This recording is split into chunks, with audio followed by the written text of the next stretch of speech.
Welcome to SICK. My name is Andreas Vransjö and I'll be your guide today, telling you a little bit about the company, machine vision, and why I think that deep learning will really be a game changer within our field and help our customers build new values. So I have been working in this business since 2001 in different forms, and of these years, 12 have been here at SICK. I've had various roles here, everything from application engineer, product manager, developer, etc. And currently I'm working as a team manager for the algorithm and deep learning groups. So IVP, the little startup company from the mid-80s, was originally set up to design imaging sensors, smart imaging sensors with image processing incorporated directly on the chip. And this was where it started. Though rather soon we realized that we also need to build cameras to put these imaging sensors into in order to attract a larger audience. Eventually we also realized that cameras was not enough. We also needed smart software on board the cameras and on other devices such as PCs in order to help our customers build solutions for machine vision applications. And nowadays we build that, but we also build complete solutions for our customers.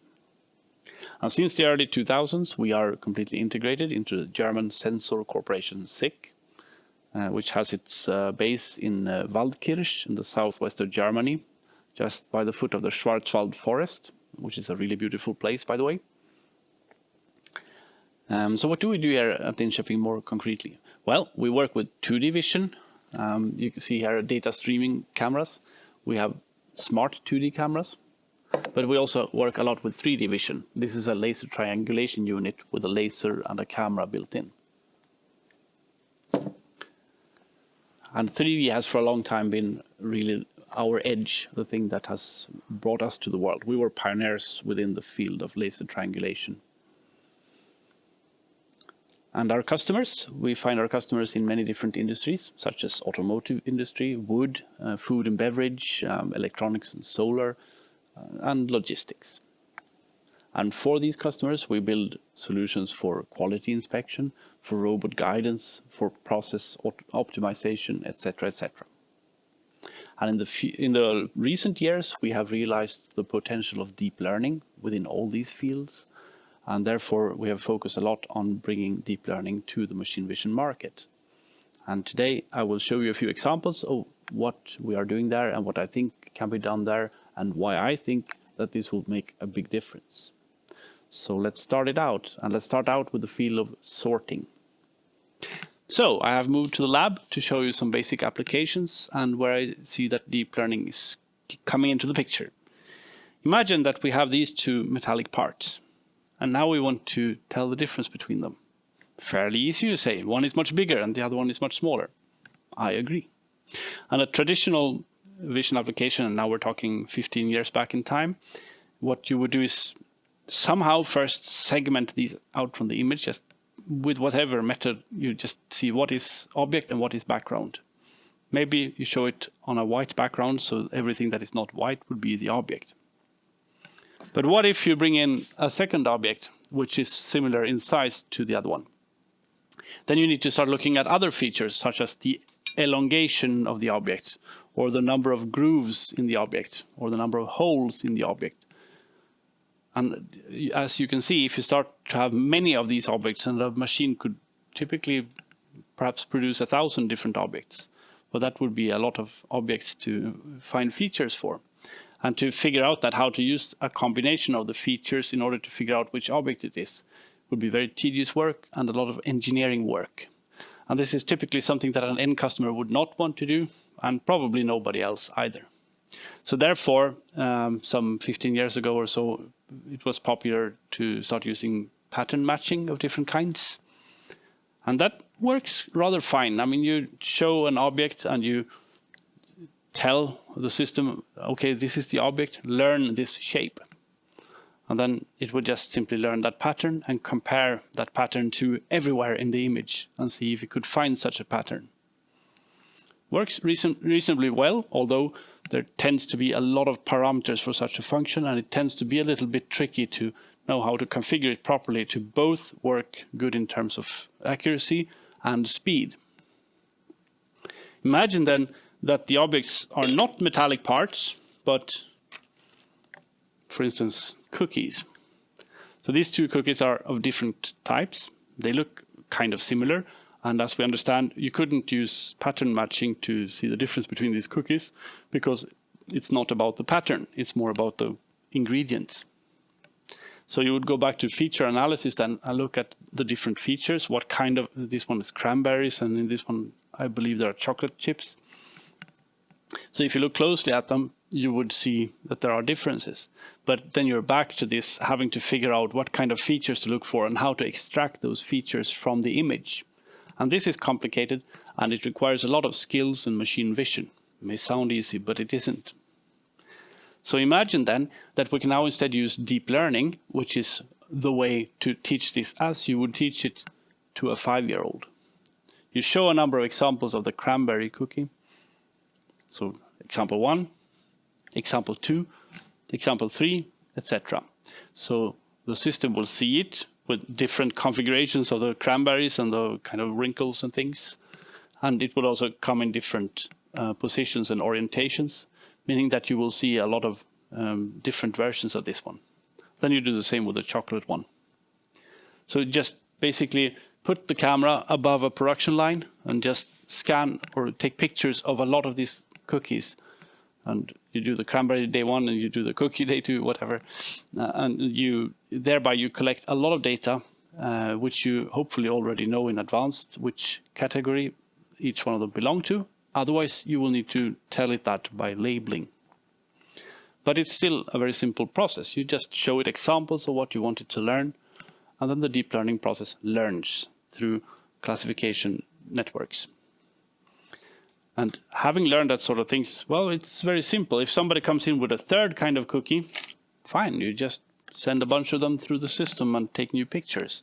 And this is how you teach another object. So you don't need to know anything about machine vision to do this. You just need to know how to set the system into learn mode and how to present the different cookies or metallic parts to the system. And this is a much easier process and a process that the end customer can do themselves. So they do not need to call in a system integrator or a machine vision expert in order to learn these new objects. And this, I think, is one of the main benefits of deep learning, that you don't need to be an expert to add more things. And this means that in the long run, the life cycle cost of such an inspection system will be much lower because you don't need to bring in an engineer every time you need to make a change. And if you're an engineer and feel that this is kind of dangerous, will I be out of work now? But don't worry, you will not, because the point is, if it gets more efficient to do this, you can use cheaper sensors that can do deep learning instead of doing lots of strange tools that you need an engineer to program. Well, then it will be cheaper to invest in machine vision sensors, and people will be more inclined to invest in machine vision, and thereby you will have more work as an engineer.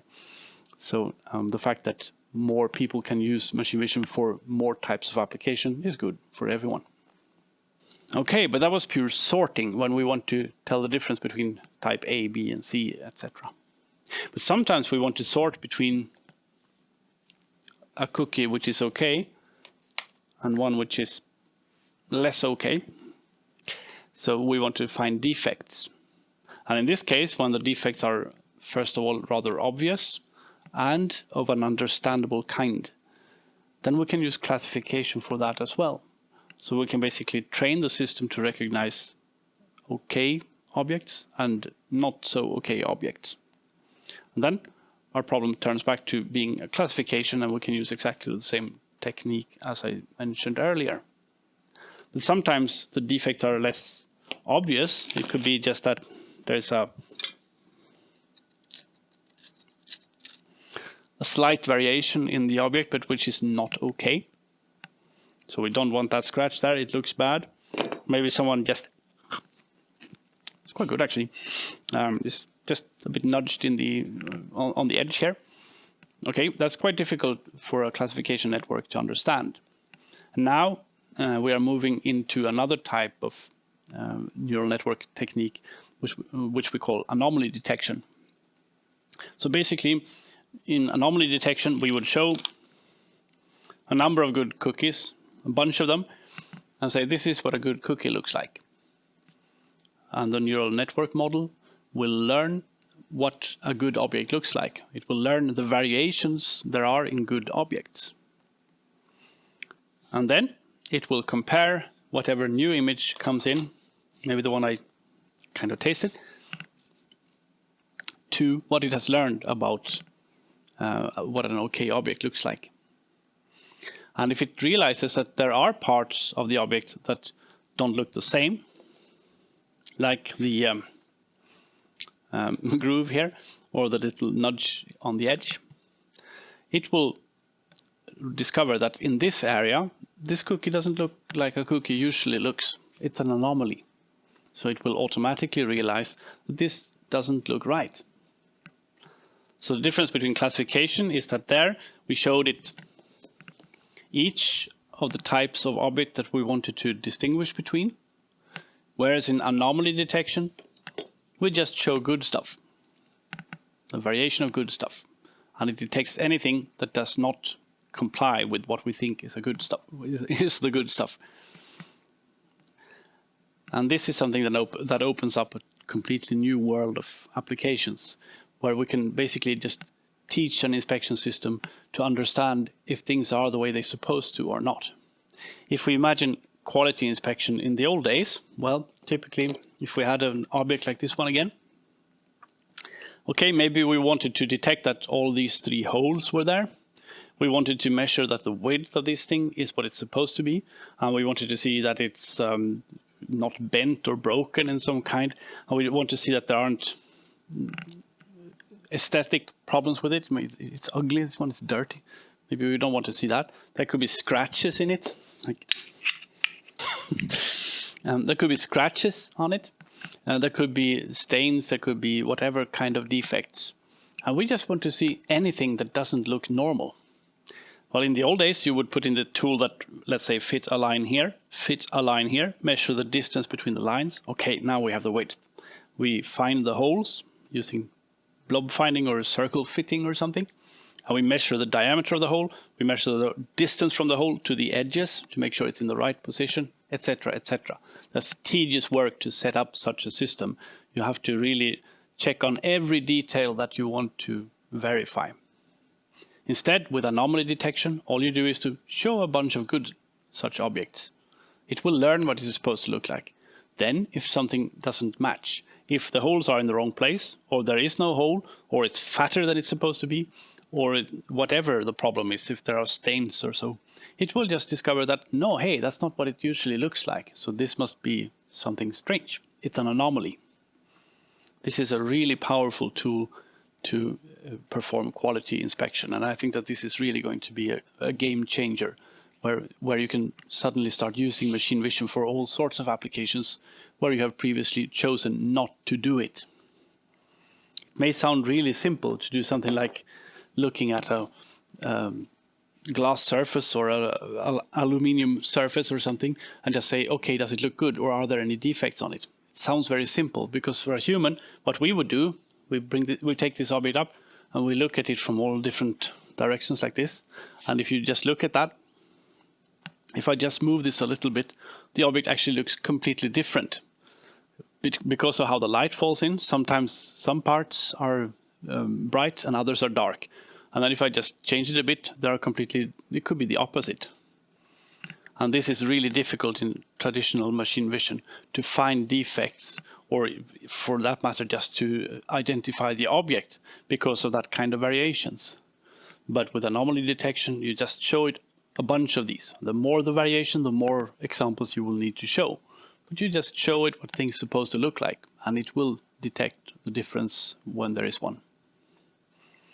So that's anomaly detection, and it's going to be a game changer. Okay, so I mentioned that we wanted to take a lot of images of good objects in the case of anomaly detection. In the case of sorting, classification, we wanted to take a lot of images of each type of object that we want to distinguish between. So we need to gather a lot of data.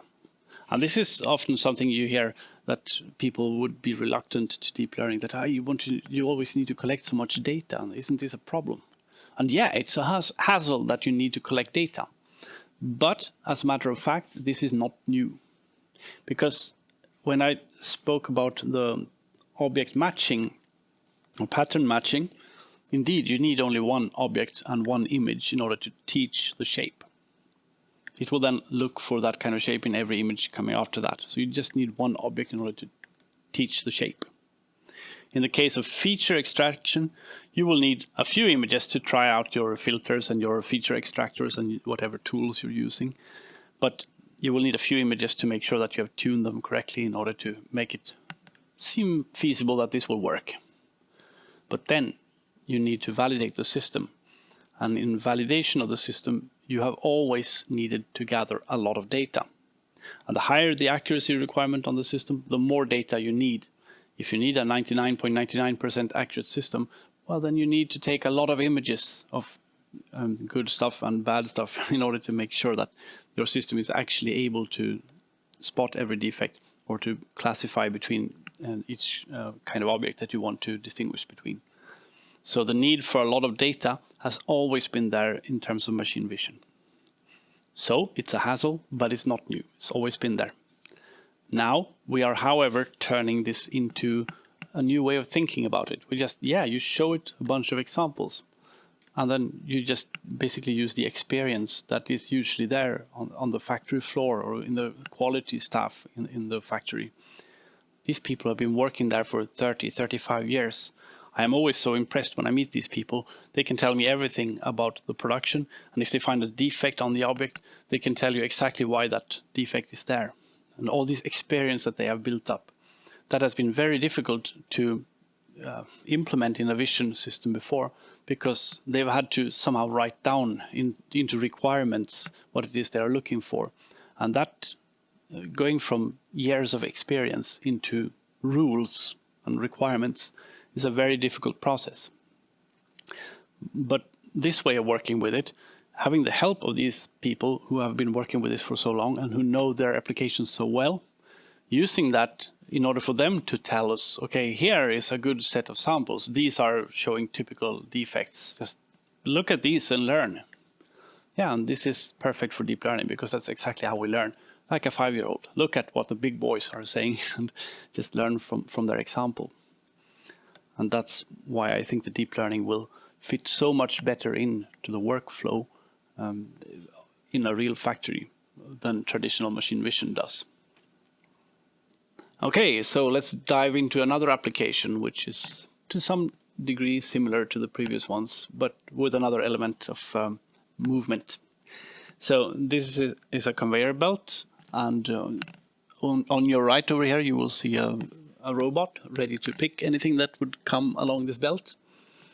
And this is one of the applications where we have been very successful with 3D technology in the past. Because basically, if you want to find cookies on a belt, in the past, if you have wanted to do that with 2D, you would have to do any of the things that I spoke about earlier. It's kind of sometimes difficult to see these things and to make out what is a cookie and what is actually the background. Here it looks really simple, and initially it does, but when it's been running for some time and the conveyor doesn't look the way it does when it's new, well, this task tends to get more difficult. So in the end, looking at objects in terms of their shape, which is what we get from this laser triangulation technology, is a lot easier than looking at it in terms of grayscale or color.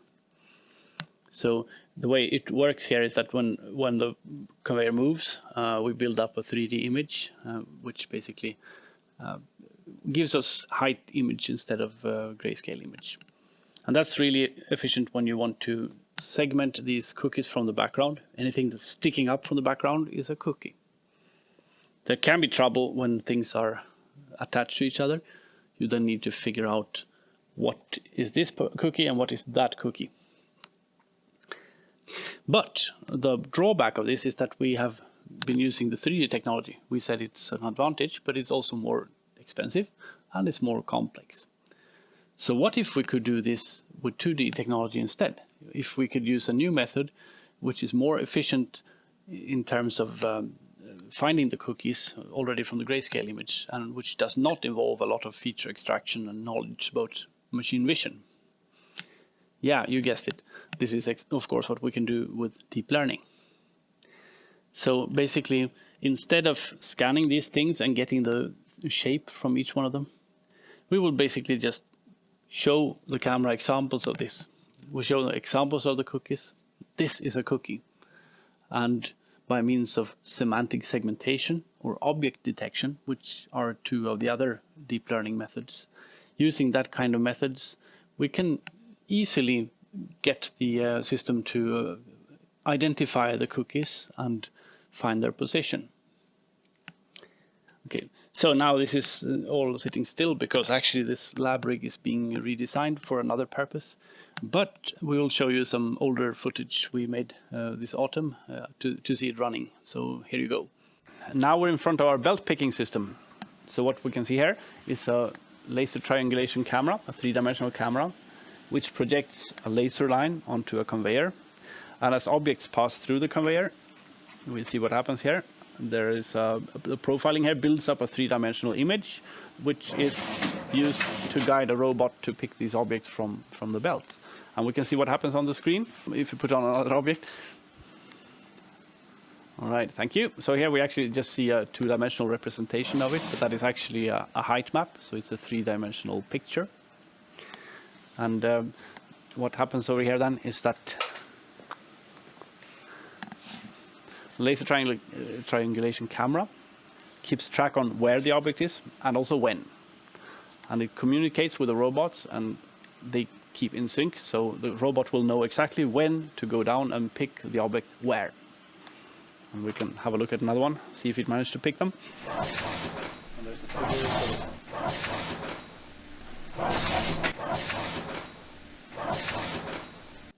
So I said that we used 3D and that we were happy with that.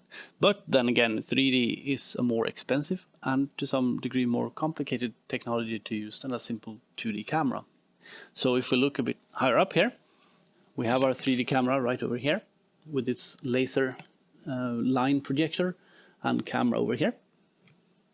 Next to it we have a LiDAR, which is also a kind of laser technology, but which sends out a laser beam and checks how long it takes for it to come back, basically. Kind of like a radar, but with light. And over here we have our little friend, the 2D camera. This is a 2D smart camera, an Inspector P series. And using that kind of device, it would be so much easier if you can use that instead of any of these other scanning technologies. It's cheaper and it does not require movement and it does not require a lot of other things either. So it just takes a snapshot 2D image, just like a normal camera. And if we can, from that, realize where are the cookies in a way so that we can tell the robot over there how and when to pick it, well, then we have a very efficient vision solution for belt picking. So now suppose that we have this system up and running. It can, using 2D technology, find the cookies and tell the robot how to pick them. Now, it could also happen that some of the cookies are not perfect anymore.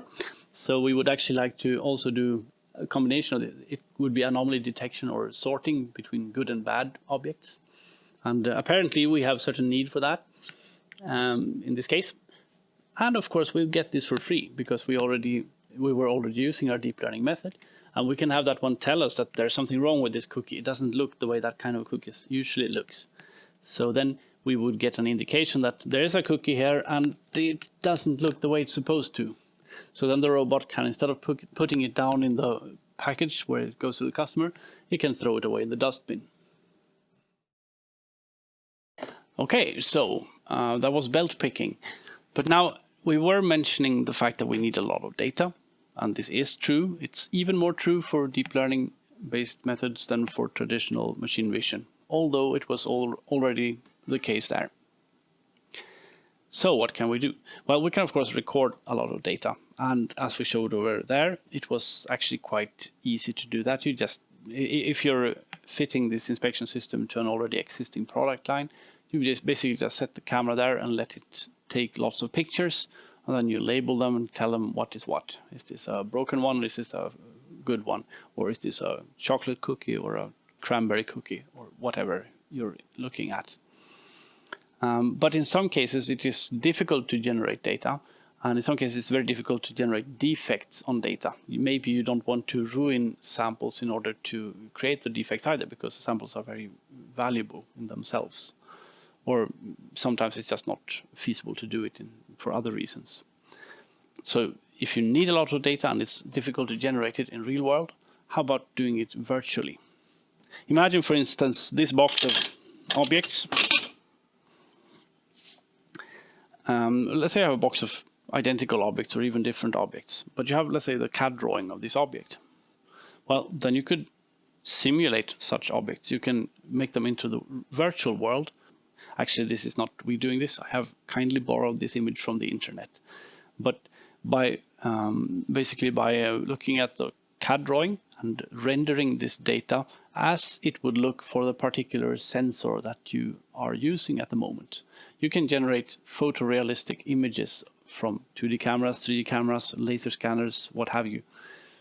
And then what you can do is use a physics engine, kind of like in computer games. And with that engine, you can do this. And you can do it a million times over. You can randomly place those objects into the bin, but you will know exactly where the objects are. So you can then train and evaluate your system on infinite amounts of data. So this combination of simulation and deep learning is a really powerful way of extending the amount of data that you can possibly imagine. And this is also extremely useful in the case where you have, let's say, 1 million good parts and 1 bad. Because you will always have the issue there that even if you scan infinite amounts of data, you will always have a lot more examples of good data than you have of bad data. And that is typically not so good for proving accuracy and performance of the system.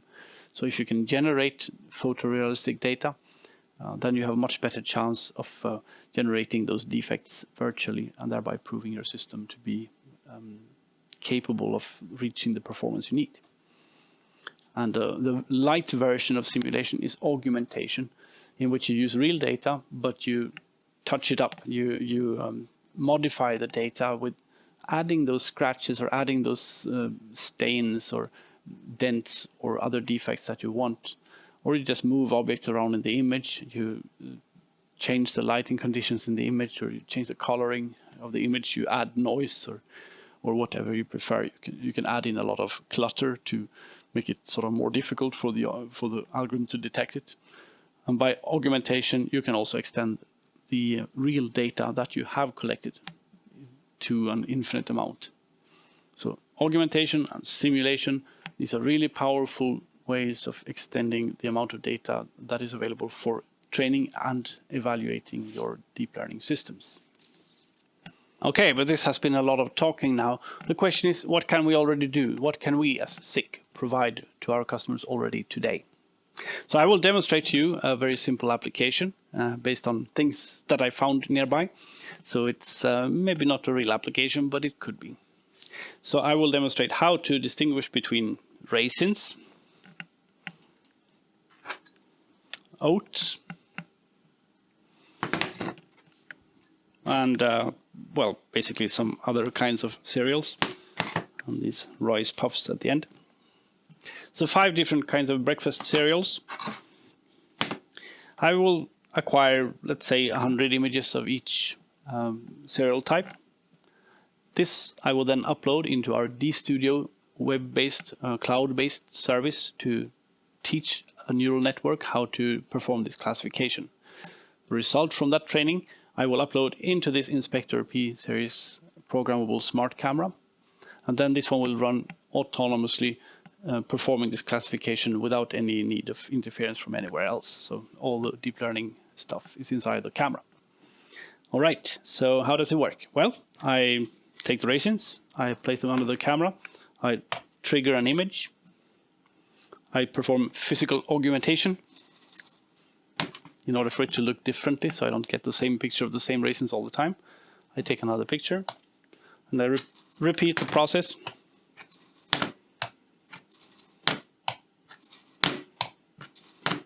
Okay, I won't do the 100 now, I have done them before, okay. So then, in another folder, I will store the images of the oats. So I'll place them on the camera,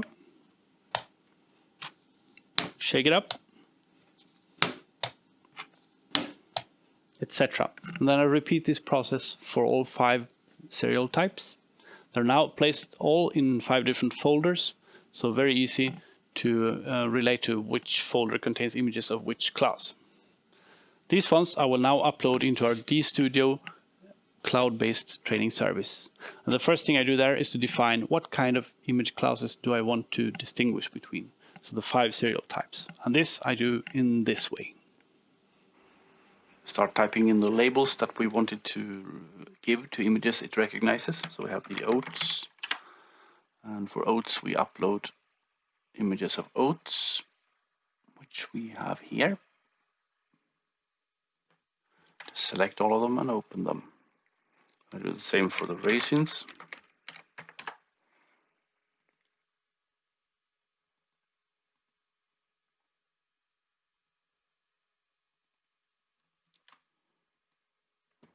Etc, etc. Now I prepared one here for you. So here we have all the data. Each class with examples of these ones, we can see how many images we have stored for each one of them.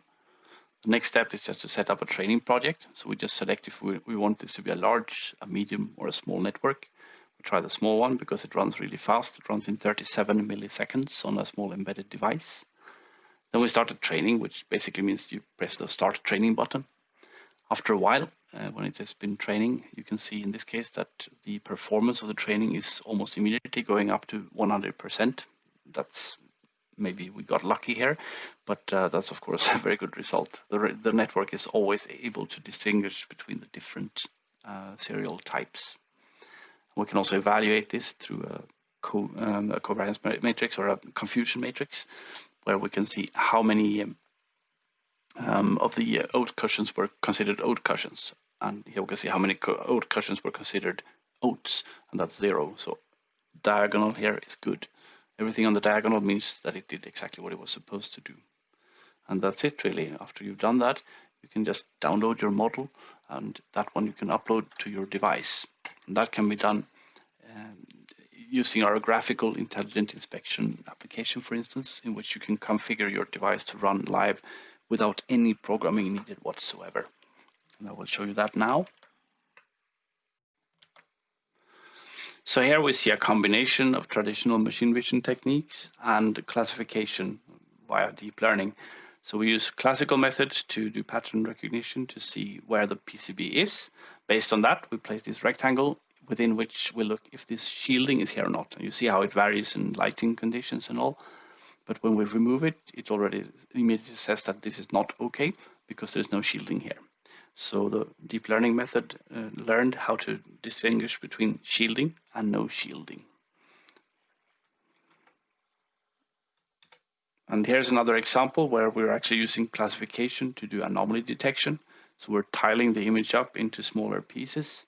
Each piece contains either cornflakes or cornflakes and some stuff that doesn't supposed to be there. So we basically learn to see if a patch contains only cornflakes or cornflakes plus something else. And as you can see, also the transparent plastic in the center here is discovered to be not cornflakes. So we can actually do basic anomaly detection using classification networks. Meanwhile, in the lab, we are already doing anomaly detection for real, and it's starting to look really good and will soon be available in an easy-to-use way for our customers. And also, not yet there in terms of being so easy that anyone can do it, are the solutions that we provide for selected customer projects. And there we have methods already for object detection and for semantic segmentation. And we are using methods within simulation and augmentation that I mentioned before as well. So we already today have a lot of deep learning methods available to customers, either directly to end customers or as systems provided by SICK. So our target is, of course, that all deep learning should be so simple that just anyone can do it. Because after all, this sort of tasks is the sort of task that you'd ask a 5-year-old to do, and you would expect him to always be able to comply. Okay, so how much of this can we actually do today already? Well, as you just saw, we can already train these sort of images, train sort of classifier networks in our DStudio service. And now we can also run it in our smart cameras, like this little fella here. So inside of this, we can do the DNN inference. We can run the deep learning algorithms for classification inside of this little device. And they can get even smaller, like this one, our future device. Don't tell anyone. This one hasn't been released yet. Okay, so welcome back to the coffee room. It's time to draw some conclusions from this talk. And there are, of course, a million more applications that we can solve. I just wanted to show a few to show these basic principles. So what are the things we can learn from this? Well, one thing we can learn is that using deep learning, we can do a lot more advanced image analysis tasks in a much easier way. And this has the benefit of, for instance, that we can use simpler technology, where we previously had to use a 3D camera performing laser triangulation. We like this technology because it's kind of our brand, but we still realize that in many cases it would be easier for our customers to simply use a little 2D smart camera. And this is now possible due to deep learning. We are also a lot less sensitive to things such as lighting conditions, variation in light because of small variations in the pose of the object that we're watching.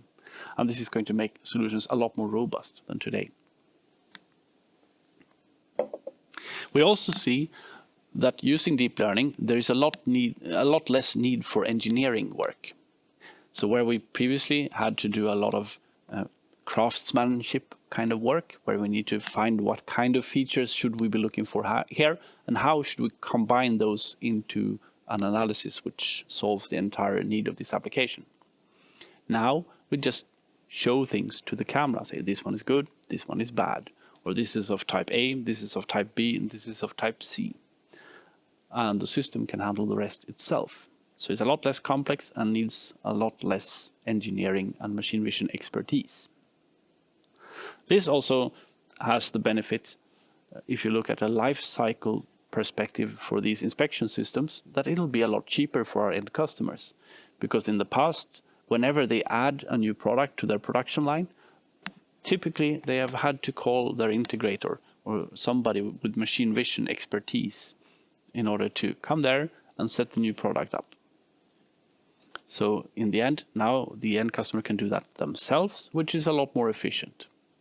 And integrators do not need to worry, because this is on the flip side for them as well, because it means that they will have time to solve a lot more applications. With machine vision being cheaper, more cost effective for our end customers, they will also need and want to have more such systems in their production, which in the end means more business for our integrators as well. It's just a lot less hassle. We also spoke about the need for data. And everybody knows that for all deep learning kind of tasks, there is need for a lot of training data. But I argue that this is not really something new to machine vision. We have always needed a lot of data, not for training, but for evaluation. So before acceptance testing can be approved, we have had to use lots and lots of data to verify that this system actually performs as expected.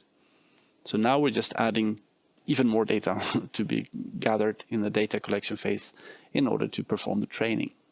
So although data collection may be a hassle, it is not a new hassle. It's always been there. So because of these points and many others, I believe that deep learning will take our customers a few steps further along the road. Deep learning will be a game changer. It will make machine vision cost efficient and thereby profitable for many more applications than in the past. And I therefore believe that deep learning is here to stay. So thank you for watching.